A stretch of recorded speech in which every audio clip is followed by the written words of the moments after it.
What would you do if the person you love most began to fade, not physically, but from your memory? Not a gradual forgetting with time, but a sudden, relentless erosion, and one that you seem to be the only one noticing. I've always been a man of habit, an architect of routine. My life carefully constructed around Amelia, my wife. 12 years of marriage, 12 years of a peace, almost perfect. I work at the Institute of Applied Neuroscience, researching the complexities of human memory. Ironic, isn't it? Because lately, my own memory is failing in the most terrifying way possible. It started with small lapses.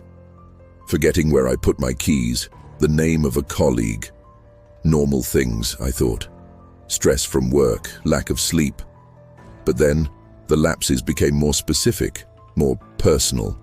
I forgot Amelia's favorite color, her favorite dish, even our anniversary. Things a husband shouldn't forget, things that were burned into my mind, or so I believed. At first, I tried to rationalize it. I'm just tired, I told myself. Everyone forgets things. But the feeling of panic grew with each blank space in my memory. It was as if Amelia was fading, not from this world, but from my own consciousness. And the worst part was, she didn't seem to notice anything. She would look at me with that sweet smile and ask what was wrong, and I, unable to explain it, would just smile back and pretend everything was okay. I was losing Amelia piece by piece, and no one knew. No one, except me. And the most terrifying thing was that, as a scientist, I began to suspect this wasn't just simple memory loss. I started to think something darker, something more sinister was happening. Something related to my work. Something related to the manipulation of memory. The lapses weren't random. They seemed targeted, almost deliberate. It wasn't just memories of past events. It was the small, everyday things. The way she liked her coffee, her childhood pets, the details of stories she'd told me countless times. I started keeping a journal, meticulously recording every conversation, every shared moment, desperate to preserve the fragments of her that were slipping away. I confided in a colleague, Dr. Evelyn Reed, a neuroscientist I trusted implicitly. She listened patiently, but her expression was one of cautious skepticism. "Memory is a fragile thing, David," she said. "Stress, anxiety, even simple exhaustion can cause these kinds of lapses. It doesn't necessarily mean something sinister is going on." "But it's not just lapses, Evelyn," I argued. "It's the specificity of them. It's like someone is selectively erasing parts of my memory of her." Evelyn suggested I undergo a series of neurological tests. The results were inconclusive. My brain function was normal, my memory capacity within the average range. "Perhaps a psychological evaluation?" she suggested. "Stress can manifest in strange ways."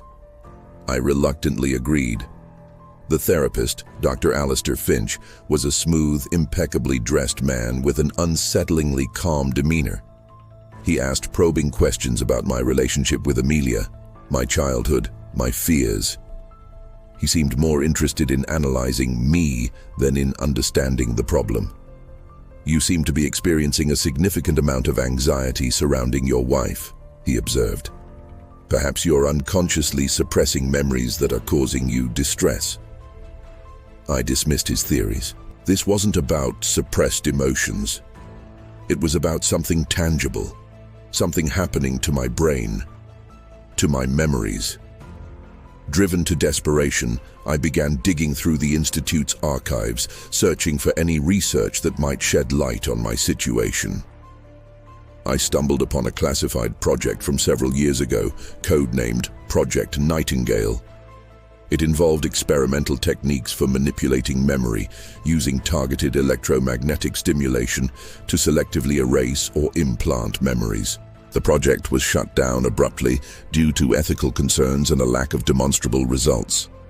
But the lead researcher, a Dr. Alistair Finch, had written a detailed report outlining his findings. It was disturbing. He claimed to have successfully erased specific memories in animal subjects and even to have implanted false memories that the subjects believed to be real.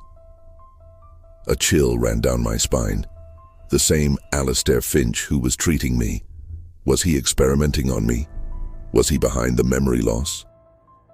I shared my findings with Evelyn. She was horrified. "This is serious, David," she said. "We need to report this to the authorities." "But we need proof," I argued. "We need to find concrete evidence that Finch is involved." We decided to investigate Finch's office, searching for any clues that might corroborate our suspicions. We found it hidden in a locked drawer, a file containing my name, along with detailed notes on my relationship with Amelia, and a series of neurological scans of my brain. The scans showed subtle anomalies, areas of heightened activity in the memory centers of my brain. It was clear. Finch had been monitoring me, manipulating my brain, erasing my memories of Amelia. We confronted him in his office. He didn't deny it. "I'm simply conducting research, David," he said calmly, "pushing the boundaries of what's possible. Your case is a valuable opportunity to study the effects of targeted memory manipulation." "You're destroying my life," I shouted. "You're erasing the woman I love." "I'm not erasing her, David," Finch corrected. "I'm merely restructuring your perception of her, recreating her in a way that's more optimal." "Optimal for who?" Evelyn demanded. "For everyone," Finch replied. "For science, for the future." He explained that he believed he could perfect human relationships by selectively erasing negative memories and implanting positive ones. He saw himself as a benevolent architect of happiness, a creator of ideal love. As Finch continued to explain his twisted theories, a horrifying truth began to dawn on me. Amelia wasn't a victim of his experiment, she was an integral part of it. He revealed that Amelia suffered from a rare form of amnesia, a complete loss of personal memories. She had no recollection of her childhood, her past relationships, or even her own identity. Finch had recruited her for the experiment, promising to restore her memories. But he hadn't restored them. He had created them. He had fabricated a past for her, a history of love and happiness with me, using my own memories as a template. The Amelia I loved wasn't the real Amelia. She was a carefully constructed illusion, a product of Finch's manipulation.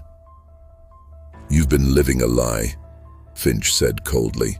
"The woman you think you know is nothing more than a puppet, a vessel for my creation." I felt as if the world was collapsing around me.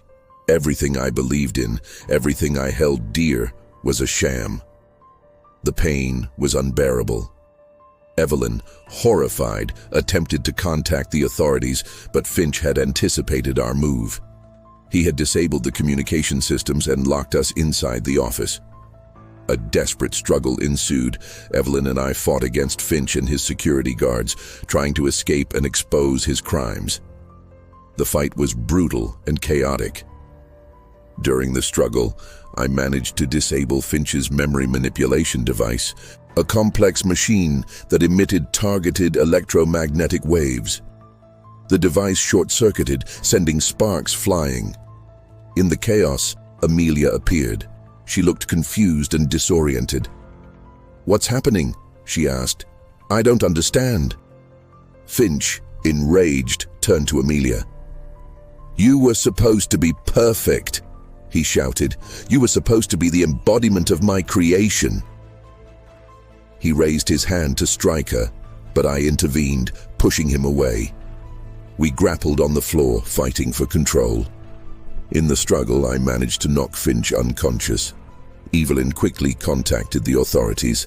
The police arrived and took Finch into custody. As I sat beside Amelia, waiting for the paramedics to arrive, I couldn't help but feel a profound sense of loss. The woman I loved wasn't the woman I thought she was. But even though she had been created, even though her memories were fabricated, I still felt a connection to her. I realized that love wasn't about shared memories. It was about the present moment, about the connection between two souls. And I was determined to build a new life with Amelia based on honesty and authenticity. This experience has taught me that memory is a fragile and malleable thing, susceptible to manipulation and distortion. It has made me question the very nature of reality and the boundaries of human consciousness. If this story has disturbed you, I invite you to reflect on your own memories. How much of what you believe to be true is based on objective reality, and how much is based on subjective perception? Share your thoughts in the comments. What did you think of this story? What fears did it awaken? Have you ever experienced anything similar?